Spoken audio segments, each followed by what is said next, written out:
Good Monday evening. I'm G, and this is the G Swac Sports Network. Week 5 in the Swac is done, slapped over with, and a lot of teams are starting to feel themselves. They starting to feel a vibe. They starting to feel a little groove. Hey, I can tell you what, the game that I live streamed, it didn't disappoint. But once again, I still think Alcorn needs to get a little bit more TV time. That's 2 weeks in a row, back-to-back games that one in went to overtime or one in the last few seconds. So hey, let's do a rally crowd and get Alcorn on TV somewhere. But anyway, let's get it started. Let's get it crack-a-lacking. And with the scores from week 5.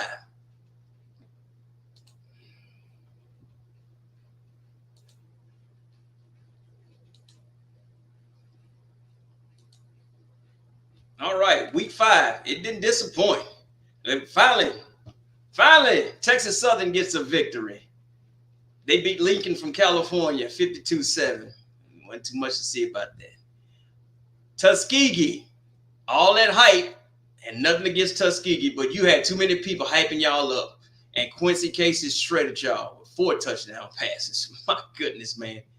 Down there in Huntsville for Alabama homecoming. Alabama A&M, only thing I can say that was bad was your attendance. Come on, man, for homecoming? Really? Southern,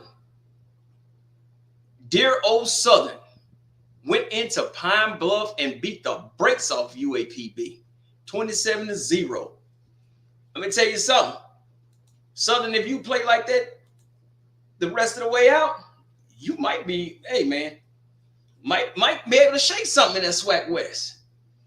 Harold Blood threw for 2 touchdown passes. Gary Quarters ran for 102 yards and scored a Southern blank Arkansas Pine Bluff 27-0. Blood fired a 42-yard scoring strike to Chandler Whitfield on Southern's first possession, and Joshua Griffin followed with a 22-yard field goal as the Jaguars improved to 2-2. Listen to this, 2-0 in the Southwestern Athletic Conference. Wow. They led 10-0 after the first quarter, and it wasn't no looking back. So, Blood teamed up with Agu, sorry for butchering your name, Agu Parite the third for a 30-yard score, and Griffin kicked another field goal from 42 yards with 9 seconds left. So at the half, it was 20-0. Damn, Pine Bluff. That's all right. Joshua O'Donnell forced a Michael Jamerson fumble on the Golden Lions' first possession of the second half. Taj Brown recovered for the Jaguars, and Quarters raced 33 yards for a touchdown on the next play, complete the scoring. Wow. Can't come out there in the first half, man. The second half, and turn the ball over. Blood completed 17 of 19 passes for 215 yards with 1 interception for the Jaguars. Hey, man, he getting there. That's all right, young brother, you getting there. Now for UAPB, Jalen Moore and Makee Higgins combined for 105 yards on 13 of 21 passes.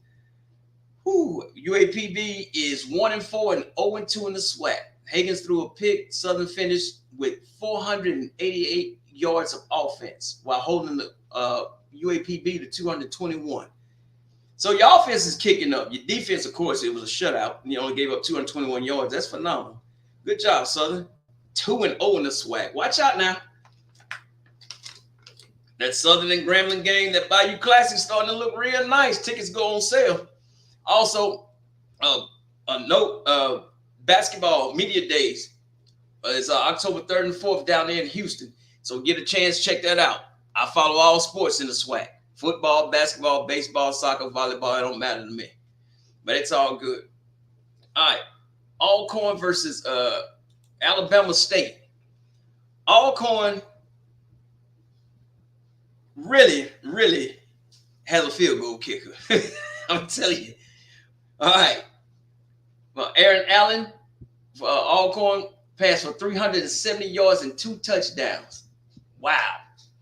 I told y'all, Alcorn, let that young man throw that ball. I think the coach is trusting him more. Somebody's trusting him more. Now this is like 2 weeks in a row.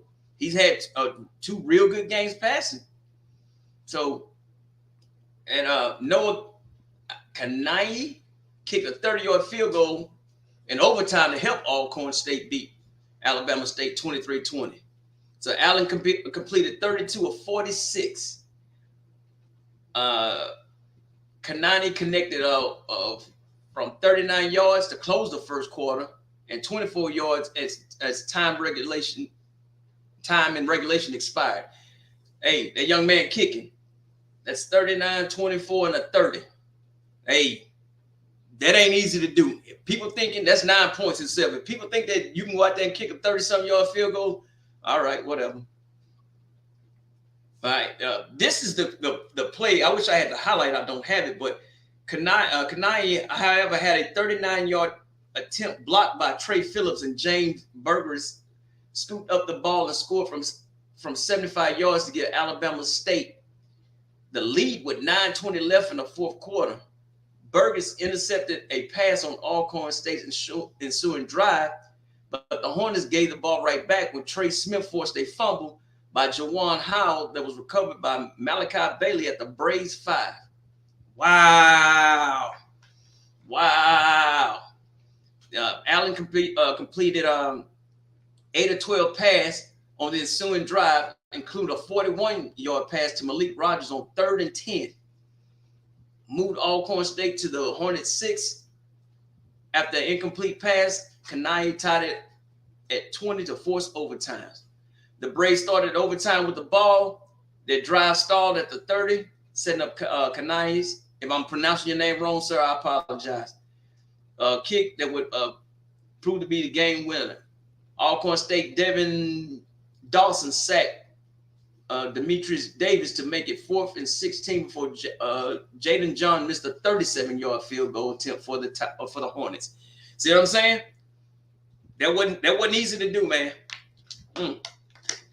That was a good game. It wasn't televised. I think you had to go through one of the school streaming services. But that game right there, man, that fourth quarter, from reading about it, had to be wild. Congratulations, Alcorn.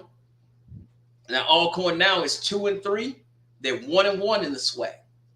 Alabama State, you are 1-3 and 0-2 in the SWAC. Wow, brother. Hey, man, better luck next year. All right. FAMU versus Mississippi Valley. It ain't too much to say. Except, don't let this score fool you. All right. Jerry Musa threw for 2 second-half touchdown passes. Terrell Jennings scored on a 5-yard run, and FAMU beat Valley 31-7. Alan Smith Jr. recovered a fumble in the end zone to give FAMU a 7-0 lead. That's a mistake by Valley. Jennings' touchdown run gave the Rattlers a 17-7 lead in the third quarter. See, this score was 10-7 at halftime. So I'm gonna tell you this, man. FAMU, you're gonna mess around and get caught up. If you playing like that against a team that you was probably supposed to beat by 40, I'm not talking about junk touchdowns in the fourth quarter. But a decent team, if you play like that in the first half, if you would have played like that in the first half against Jackson State, you wouldn't be undefeated. But anyway, Valley is 0-4. Win one soon, Valley. You got Perryview coming up. My goodness. Florida A&M is 3-0. Now that separation that I was talking about Saturday, last Friday, separation Saturday. Now they're 3-0, and all 3 of their victories are in the SWAC West, if I'm not mistaken. I know they beat Jackson State, they beat Valley, and they beat Alabama A&M. That's correct. All 3 of their wins are in the SWAC West, SWAC East. Excuse me, SWAC East. So it's gonna be real hard for somebody in the East. Now I don't think FAMU will go undefeated in the SWAC play, but it's gonna be hard for somebody in the East, to whip off that many victories in a row. All right, moving right along. Grambling versus Prairie View. Now, this game, man, the classic. I thought it would be more people there. Hey, man, this game should be played in Prairie View in 1 year, then Grambling in the next year. Fight me. Oh well. Anyway, Miles Crowley, who I still think is the best quarterback in the Swac, and Landon Rash connected for 2 touchdowns to help Grambling pull away from Prairie View for a 35-20 win in the State Fair Classic. After opening season with losses to Hampton and LSU, Grambling now has won 3 straight games, including back-to-back South Swac contests. Tanner Reinecker kicked 3 first-half field goals for Grambling. Crowley found Rash for a 12-yard score with 1:18 in the second quarter, take a 16-10. See, this game was close. Prairie View did not roll over. This game was close at half. All right, then the pair hooked up again with 1:06 in the third quarter left for a touchdown. And before Connor Wisham scored a 53-yard to get Prairie View a 53-yard run. There we go again. Grambling, your run defense. I was wrong on this game. I had picked Prairie View to win. But the 53-yard run, hey, Prairie View within 22-20. After 3 quarters, Grambling put the game away with a 4th quarter touchdown runs by Chance Williams and Floyd Sharp. Them young men can run. Nice little set of running backs they got back there. Grambling offense again generated 451 yards. Crawley was 25 of 40 for 241 yards. Chalk had 15 carries for 84 yards. Williams had 16 carries for 75 yards. That's a great duo. That is a great duo of running back. So,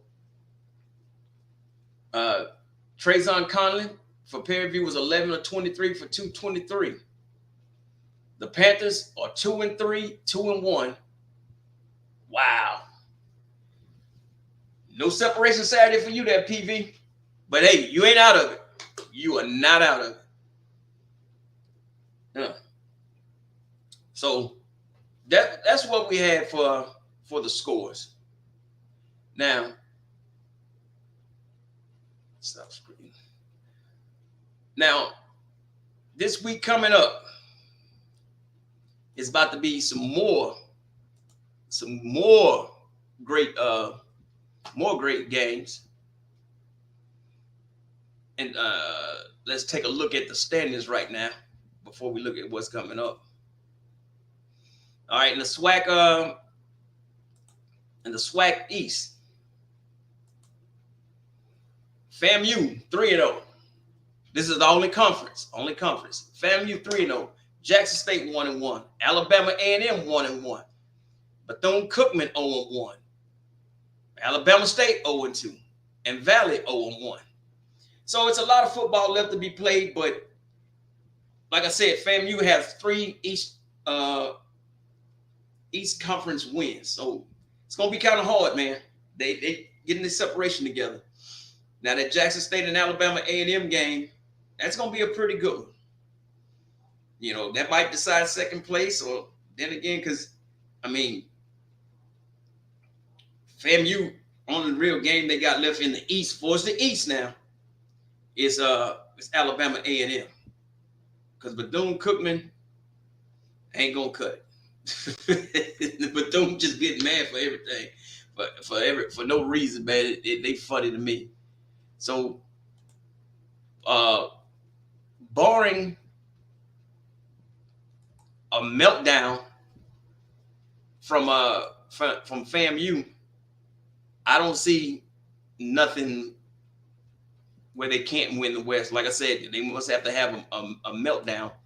But hey, anything is possible. How they played against Valley, that woof. Man. Now, the West.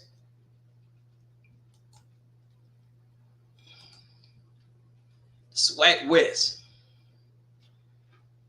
This is interesting. You got Grambling at 2-0. That's only the conference. And Grambling has won 3 straight. Wow. Southern has won 2 straight. They 2-0 in the conference. Then you got Pearview at 2-1. Alcorn State 1-1. Now Pine Bluff and Texas Southern, you better get it together. So you got 4 schools in the West from Alcorn, Pearview, Southern, and Grambling. All have a shot. Even with that loss. Because, Pearview still has to play Southern. And then they got Pine Bluff. I'm talking only in the West. I'm not talking about the whole entire Swac schedule. So, hey man, things can happen, bro. That's all I can say. Yeah, well, but that's gonna be the West is gonna come down to like it did last year to the end of the last game of the season. Somebody gonna get upset by somebody.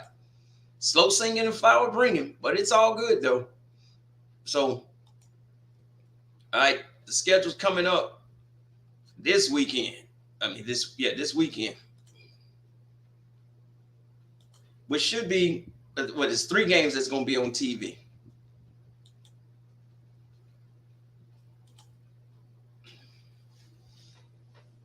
Starting off 2 p.m. Central in Montgomery.